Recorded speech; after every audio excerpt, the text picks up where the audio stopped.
Amigos, qué bueno que mantienen la sintonía con esta jornada de Despierta RD.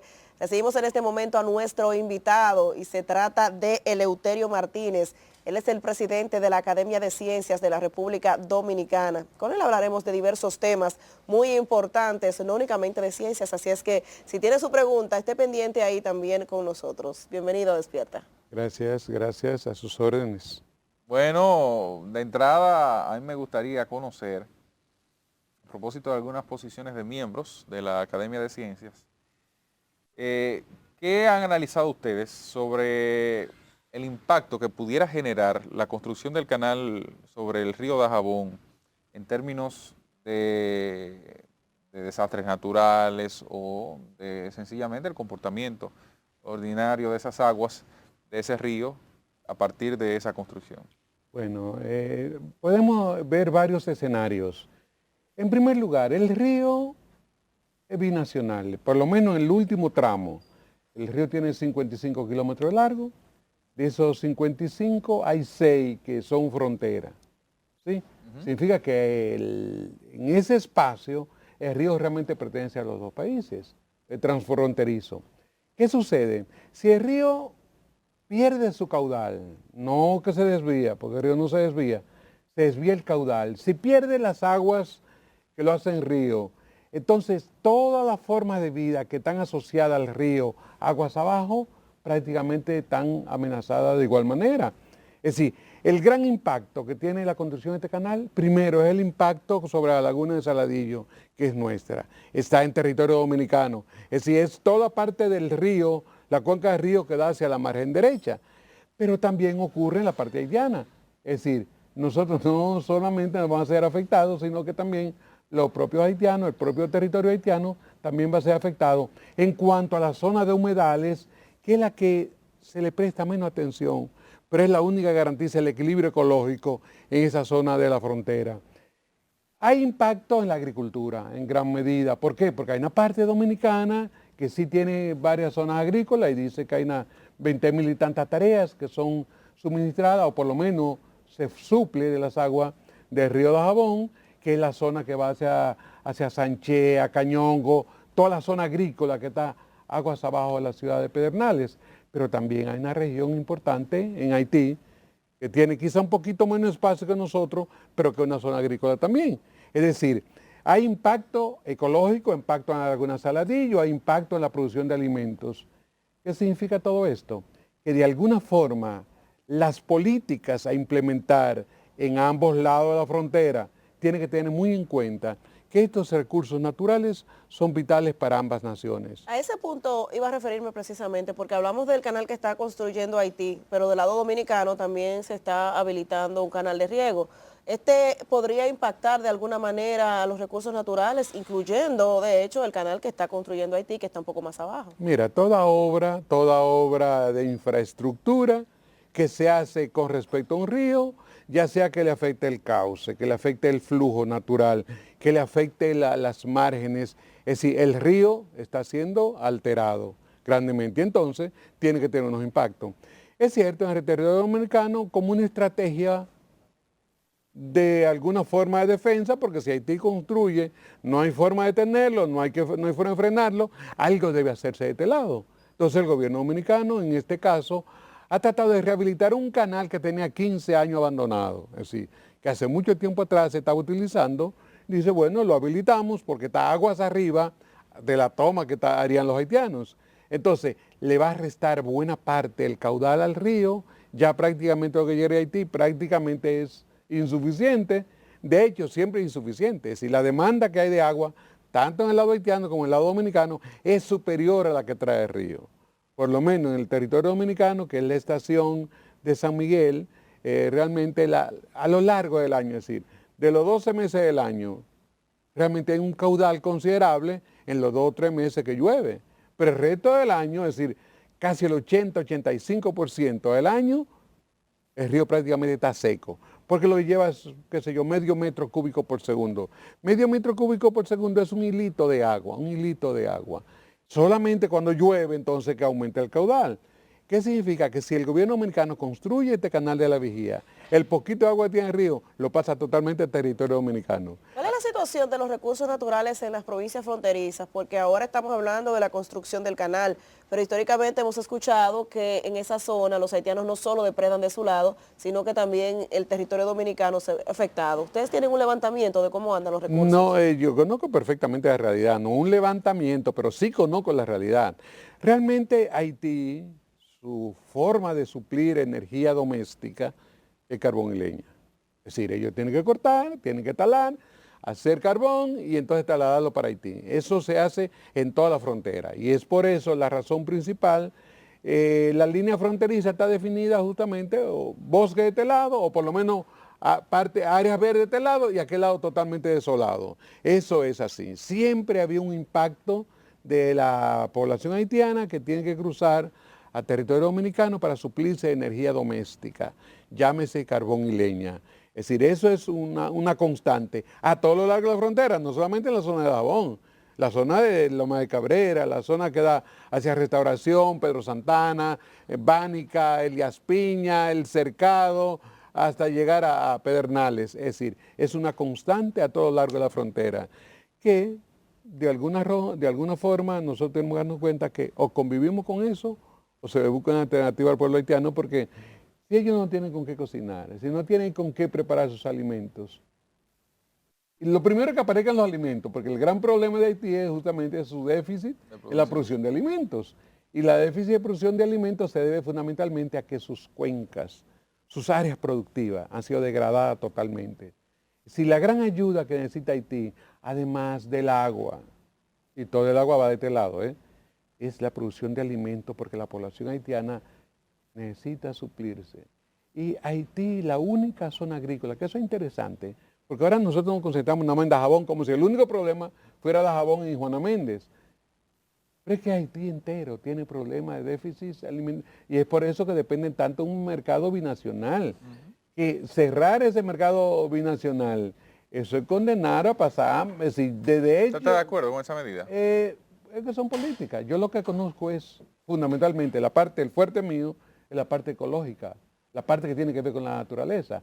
Y claro que sí, toda decisión política también tiene una decisión, porque la naturaleza es la víctima silenciosa de todas las acciones humanas, de una u otra forma. La construcción del canal de la Vigía o la reactivación del canal de la Vigía, usted dice que como es un hilito de agua lo que pasa en el río, Sí, el río Dajabón, dejaría eso seco prácticamente. Prácticamente. Es Entonces, muy poco lo que llegaría así a la frontera. Estamos hablando de que el Masacre tiene una parte que es frontera. ¿Pondría eso en alguna medida en juego esa delimitación territorial que está atribuida, esa responsabilidad prácticamente al río? Bueno, lo que define realmente es el cauce del río, tenga o no tenga agua. Porque, por ejemplo, el río Capotillo, que es el que hace más frontera, es decir, la parte que nos separa de Haití, quien hace frontera realmente es el río Capotillo. Sí, la gran frontera. La gran frontera, ¿por qué? Porque viene de la parte alta, sí, donde se divide la zona ya de la cordillera, recuerden que esta es cordillera central. La parte occidental de nosotros es cordillera central y Massif du Nord en el parte de Haití. Entonces, entre los dos es que viene el río Capotillo. Y el río Capotillo sí te recorre un tramo un poquito considerable, pero está seco, es intermitente. Pasaría exactamente lo mismo cuando se construye el canal La Vigía o cuando se le saque el poquito de agua que llega para llegarse al canal La Vigía, prácticamente. Eso serviría de apoyo, digamos, las consecuencias que tendría eso en materia ecológica, podrían servir de apoyo en caso de que termine este proceso en arbitraje internacional, que República Dominicana puede utilizar como argumento. Miren, es que nosotros no estamos asumiendo un tema de nación, o sea, no es que nosotros estamos celosos del agua, no, es que la razón que podría conducir a que ellos construyan ese canal, o sea, la consecuencia de que ellos construyan ese canal sería que nos quedamos sin recursos ni allá ni hacia acá. ¿Es un argumento que puede ser considerado? Indudablemente, indudablemente. Tú tienes que agarrarte a lo que tienes. El gobierno dominicano lo que está haciendo es uso de su territorio, de las aguas que están en su territorio. Claro que esas aguas están comprometidas con las dos naciones, pero más adelante. Y si de más adelante el otro estado vecino quiere hacer unas obras que le perjudica, pues de alguna forma tiene que defenderse. Esa es la lógica elemental. Es decir, hay un recurso que es escaso. Mira, porque todo ya el conflicto es porque realmente el recurso es escaso. Si hubiera suficiente agua, esto no fuera conflicto. Fíjate que, imagínate que este cuartito nada más tenemos estas 3 sillas, ¿verdad? Y vienen 5 personas que quieren sentarse. ¿Qué sucede? La ronda. Indudablemente, indudablemente. Ahora, si nada más soy yo o ella y yo, y tenemos 3 sillas, ¿cuál es la preocupación? Siempre entonces, ese es el gran problema. Falta agua en Haití, falta agua en el territorio dominicano cuando hablamos de Río Masacre. ¿Y qué sucede? Es que solamente el territorio dominicano te garantiza flujo. Es decir, en la frontera, en la separación Haití-Dominicana por este río, el único que garantiza flujo es el territorio dominicano porque es el único que tiene un poquito de cobertura forestal. Recuerda que tiene que haber una alfombra verde tendida en el lomo de la montaña para que cuando las lluvias caigan se retenga y luego se le deje escurrir poco a poco al agua al río. Y si nosotros no tuviéramos cobertura, el río tampoco existiría.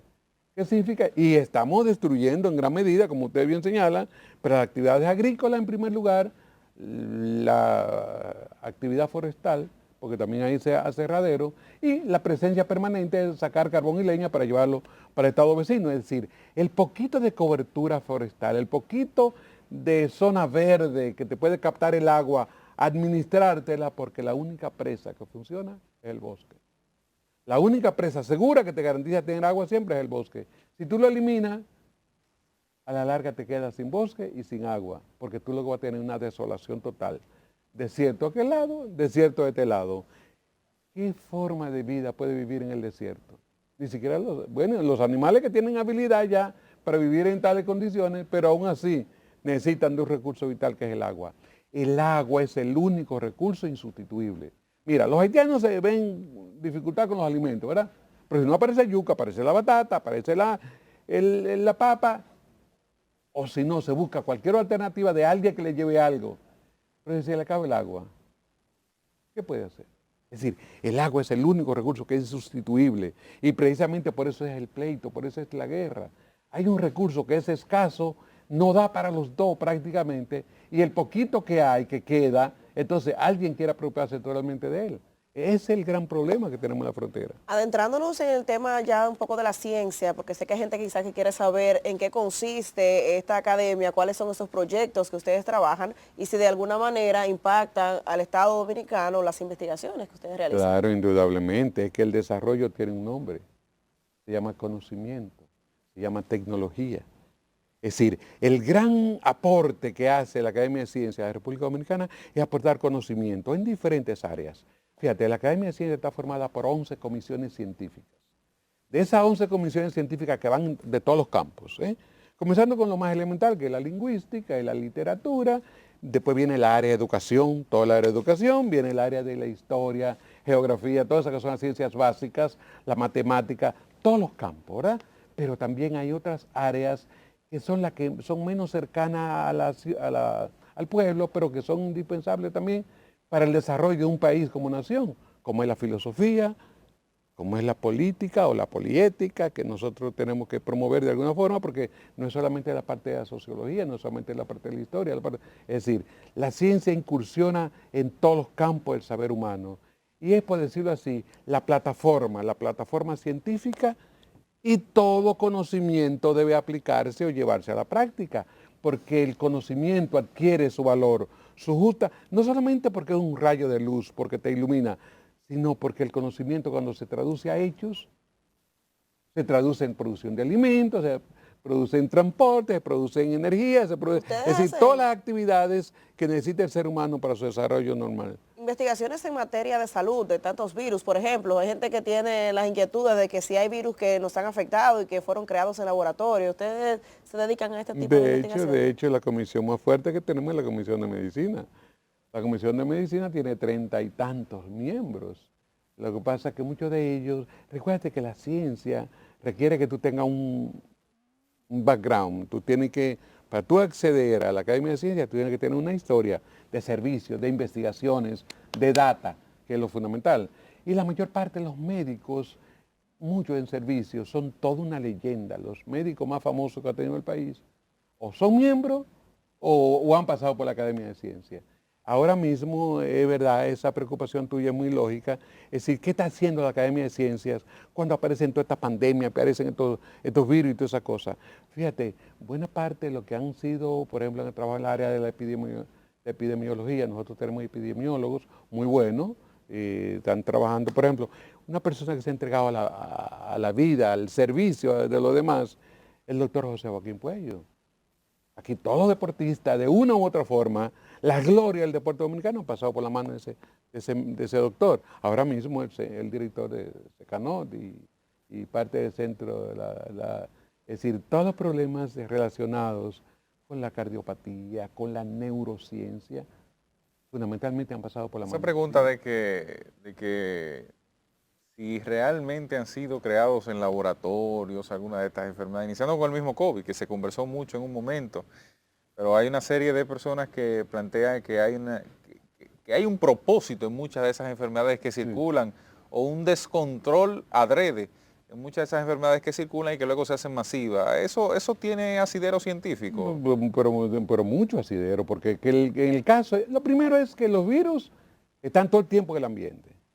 Y hay forma de cómo tú manipular para hacer que esos virus, o por lo menos el virus se haga más agresivo, aparezcan y el virus se reproduce a cualquier velocidad cuando entra al cuerpo humano, es lo primero. Cuando está en el ambiente, el virus es inerte. Un virus no hace nada cuando está en el ambiente porque nosotros estamos en medio de virus.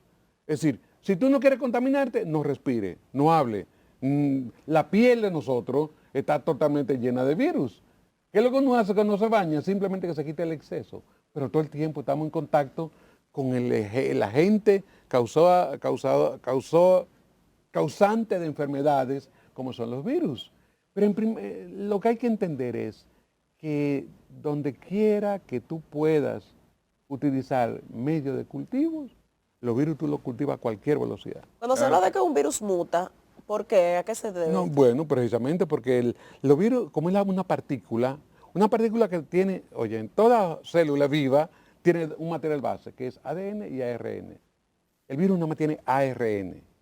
Y se aparece entonces con ADN porque no tiene ARN. ¿Qué sucede? El ARN es la parte más elemental, la parte más simple, porque es la única que entra en contacto con el ambiente y se modifica y se adapta a las condiciones ambientales fácilmente.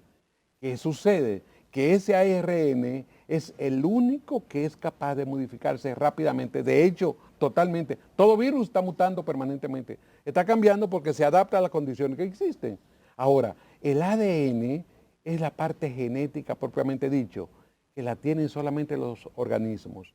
Para que un virus pueda multiplicarse, tiene obligatoriamente que buscar la parte que le falta. Él nada más tiene ARN, ¿verdad? Para poder multiplicarse tiene que adentrar al cuerpo de un ser humano, o de un animal o de una planta.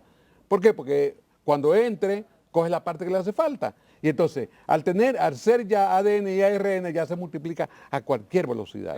Porque como no tiene vida y de repente encuentra una vía para conseguir la vida y se reproduce. Recientemente la ADP señaló cerca de 600 fallas en uno de los libros de textos que el Ministerio de Educación encargó a universidades, academias y distintos espacios. En el caso de ustedes tenían una atribución del libro de Ciencias Naturales, me parece, de algunos cursos y de matemáticas también. O sea que ustedes tenían... Nosotros tenemos 31 libros. 31 libros. Sí. Bueno, hay un señalamiento directo de una serie de errores sintácticos en materia de lo que un estudiante debe recibir según los niveles. ¿Cómo ustedes ven eso? ¿Realmente ustedes han analizado, están en algún proceso de revisión o sencillamente está en un error aquellos que plantean eso? No hay un solo libro de la academia que señalarán con un error. Ni siquiera errores de punto, coma, es decir, los errores más elementales. Eso no aparece en ningún libro de la academia. De los que ustedes se de los que nosotros preparamos. De los 31 libros nosotros están ahí, todos están en línea. Ya la mayor parte están en línea, que uno lo puede bajar.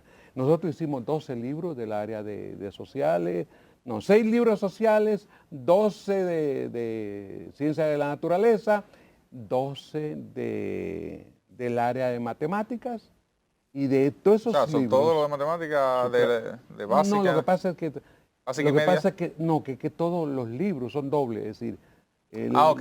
la matemática, O sea, 6 cursos son 12 libros. Son 12 libros, Ok, sí. ok.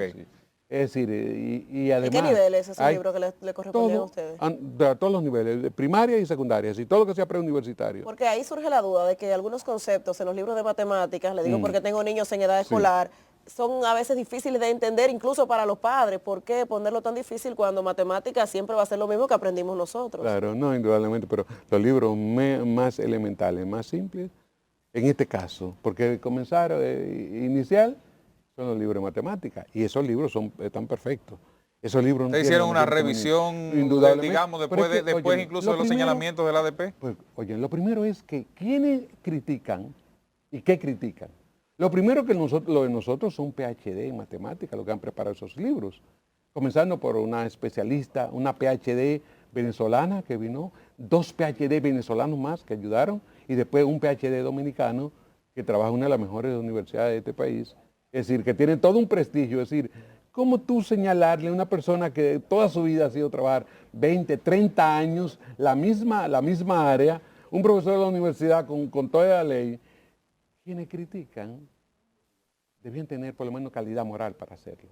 Porque todo esto ha sido una guerra que ha tenido esos editores con el Ministerio de Educación, porque el Ministerio de Educación de repente decidió utilizar las inteligencias, los cerebros mejor dotados con que tiene el país. Porque todos los libros han sido preparados por las universidades, la Universidad Autónoma de Santo Domingo, la UNFU, la UCE, la UNE, la Academia de Ciencias, la Academia de la Lengua, la Academia de Historia. Es decir, se ha tratado de utilizar el personal, el acervo intelectual más importante que tiene la República Dominicana. Lo que están criticando, entonces, debían decir, miren, los libros perfectos son los de nosotros. Se Aquí critica lo ahora la tienen. parte del naturales cuando se habla de la reproducción, la manera tácita en la que se le habla a los estudiantes de cómo se da el proceso del embarazo a niños de cuarto de primaria. Y eso también ha generado cierta alarma en sectores religiosos. Claro, no ha sido el caso de nosotros, pero del equipo, porque nosotros somos un equipo realmente que formamos. ¿Quiénes han estado trabajando todo eso? Bueno, pues, Personas, primero que son médicos.